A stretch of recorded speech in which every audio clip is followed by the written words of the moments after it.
Good evening dear students. YouTube channel पर Khan physics classes में आपका बहुत बहुत स्वागत है। आज क्लास 12th के लिए physics very most important derivation, बहुत ही मोस्ट इम्पोर्टेंट क्वेश्चन आज के लिए आपके पेपर में 100 नहीं 105% पेपर में आपको आना ही आना है। इसलिए ये अपन डेरिवेशन छाट के ले आए हैं। अभी तक किसी ने नहीं बताया होगा, ना कोई यूट्यूब चैनल वाला बताएगा आपको, ये हमारी शर्त है। आज बहुत ही छाट के चुनिंदा क्वेश्चन लेके आए हैं। गॉस की प्रमेय की सहायता से कूलम नियम की उत्पत्ति, कूलम नियम की उत्पत्ति कीजिए। गॉस की प्रमेय की सहायता से कूलम नियम की उत्पत्ति कीजिए।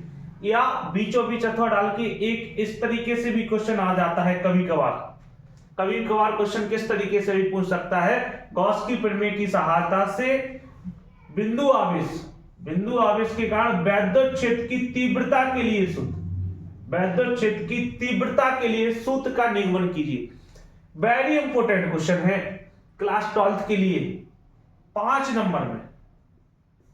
नंबर में वेरी इंपोर्टेंट क्वेश्चन है। गॉस की प्रमेय की सहायता से बिंदु आवेश के कारण वैद्युत क्षेत्र की तीव्रता के लिए सूत्र का निगमन कीजिए। कई बार आया है और कई बार इस बार आना है कंफर्म है, इसलिए अपन पार्ट में से छांट के लाए हैं। इस बार आपको चुनिंदा चीज देने का प्रयास किया 5 नंबर में। जैसे जैसे एग्जाम का टाइम नजदीक आ रहा वैसे वैसे आपको इंपोर्टेंट क्वेश्चन देने का प्रयास कर रहे हैं। माना कि देखते हैं क्वेश्चन को। माना कि एक बिंदु आवेश Q प्लस Q आवेश निर्वात या वायु में स्थित है, निर्वात या वायु में रखा है, स्थित है। बिंदु O को केंद्र मानकर आर्त त्रिज्या का एक गॉसियन पृष्ठ खींचते। आर्त त्रिज्या का जे R और इसका एक गॉसियन पृष्ठ खींचते हैं।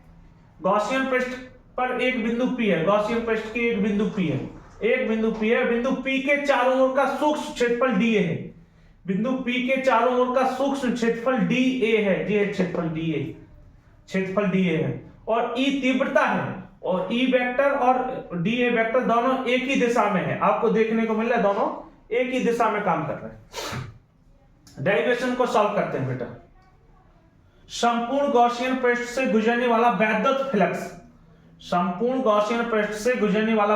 फ्लक्स फाई E बराबर, वैद्युत फ्लक्स होता फाई E बराबर E vector into dA vector. हमने पहले भी बताया, आज फिर बता रहे, वेक्टर हटेगा cos थीटा लगेगा। थीटा की जगह 0 रखेंगे क्योंकि cos 0 का मान 1 होता है। cos 0 का मान 1 होता है, 1 का गुणा करेंगे यही आएगा। इंटीग्रेट dA बराबर होता 4 पाई r स्क्वायर, इंटीग्रेट dA बराबर 4 पाई r स्क्वायर। E जाकोता dA की जगह, इंटीग्रेट dA की जगह 4 पाई r स्क्वायर। समीकरण 1 वैद्युत फ्लक्स फाई E बराबर E इंटू 4 पाई r स्क्वायर। समीकरण 1 बना के छोड़ दी। गॉस की प्रमेय अपन पढ़ चुके, गॉस की प्रमेय फाई E बराबर Q अपॉन एप्सिलॉन 0। आवेश उसका एप्सिलॉन 0 गुना होता है, पढ़ चुके अपन ये प्रमेय। समीकरण 2 मान लिया, और समीकरण 1 बराबर 2 फाई E बराबर फाई E खत्म है। E इंटू 4 पाई r स्क्वायर बराबर Q अपॉन एप्सिलॉन 0। जे गुणा में नीचे भाग में आ गया 1 अपॉन 4 पाई r square Q upon epsilon 0, 1 upon 4 pi epsilon 0 और Q अपॉन r स्क्वायर जान पता। और चूंकि हमें मान पता है बेटा 1 अपॉन 4 पाई एप्सिलॉन 0 को मान 9 गुणे 10 की पावर 9 पता है, 9 गुणे 10 की पावर 9। वैद्युत क्षेत्र की तीव्रता के लिए सूत्र जो अपन को बन के तैयार होगा। इसके आगे थोड़ा सा और है सूत्र। यदि बिंदु P पर एक परीक्षण आवेश Q0 लेते हैं, बिंदु P पर यहां परीक्षण आवेश Q0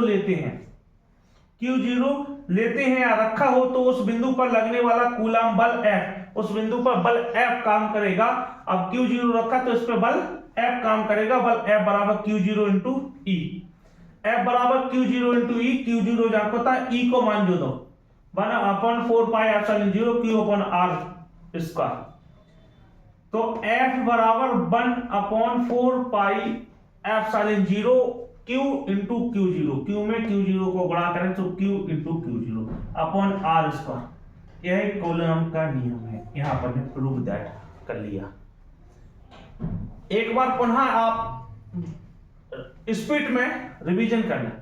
विद्युत फ्लक्स फाई बराबर E into D A vector, vector हटा cos थीटा लगा, थीटा का मान 0, cos 0 का मान 1, 1 का गुणा करें इसमें जहां कहता d A integrate d A 4 pi r square, समीकरण 1 बन गया। E into 4 pi r square, समीकरण 1 5 E बराबर गॉस का नियम, या गॉस की प्रीमिस से एप्सिलॉन 0 एप्सिलॉन वो q upon epsilon 0, q upon epsilon 0, समीकरण 2, समीकरण 1 बराबर 2, फाई से फाई खत्म, तो E vector into 4 pi r square बराबर q अपॉन एप्सिलॉन 0, जो गुणा में नीचे भाग में q अपॉन एप्सिलॉन 0 और 1 upon 4 pi epsilon 0 q upon r square, समीकरण विद्युत क्षेत्र की तीव्रता के लिए जो सूत्र पूछा था यहाँ वो सूत्र बन के तैयार होगा। यदि बिंदु P पर धन परीक्षण आवेश q0 रख दें, जहां P है तो q0 रख दें, तो बल F बराबर q0 इंटू E को मान रख दो, q0 में गुणा कर दो q को, तो 1 upon 4 pi epsilon 0 q into q0 upon r square. Fast revision हमने आपको पुनः एक बार समझा दिया, फास्ट रिवीजन में स्लो रिवीजन। जहां आपको नहीं आया समझ में वहां आप कमेंट करके हमें बता दें सर यहाँ समझ में नहीं आया, तो हम आपको दोबारा रिवीजन करके बताएंगे, दोबारा आपको इस वीडियो को दोबारा आपको समीकरण को सिद्ध करके बताएंगे। आप लोग इस समीकरण को लिख लें, नोट बनाते हुए चले, मैथ फिजिक्स साइंस के लिए आप नोट बनाते हुए चले। हम आप लोगों के लिए पर डे क्लास लेके आ रहे हैं, बहुत ही महत्वपूर्ण क्वेश्चन है, वेरी मोस्ट इंपोर्टेंट प्रीलिम थी, डेरिवेशन था आज के लिए, आज क्लास 12th के लिए। ऐसे डेरिवेशन आपको पर डे मिलेंगे।